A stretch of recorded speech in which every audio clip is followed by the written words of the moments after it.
దేశ ప్రధానికి అభినందనలు తెలుపుతూ రాష్ట్రపతి ముర్ము ఎక్స్లో పోస్ట్ పెట్టారు.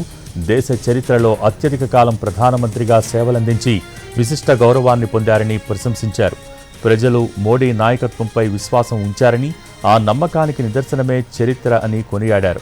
మోడీ నాయకత్వంలో చేపట్టిన అనేక కార్యక్రమాలలో పీఎం జన్మన్, గ్రామ ఉత్కర్ష్ అభియాన్ వంటి కార్యక్రమాలకు తన హృదయంలో ప్రత్యేక స్థానం ఉందని గుర్తు చేశారు ప్రెసిడెంట్ ముర్ము.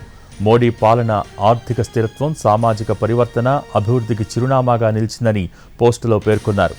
అభివృద్ధి ఫలాలను సమాజంలోని అన్ని వర్గాలకు చేరవేస్తూ అట్టడుగు స్థాయి ప్రజలకు సమాన అవకాశాలు కల్పించడం అంత్యోదయ స్ఫూర్తిని ప్రతిబింబిస్తోందని రాష్ట్రపతి తన పోస్టులో రాసుకొచ్చారు. సంపూర్ణ ఆరోగ్యంతో దేశ సేవను కొనసాగించాలని ఆకాంక్షించారు. ఆత్మనిర్భర్ భారత్, వికసిత్ భారత్ లక్ష్యాల సాధనకు దేశాన్ని ముందుకు నడిపించాలని కోరారు.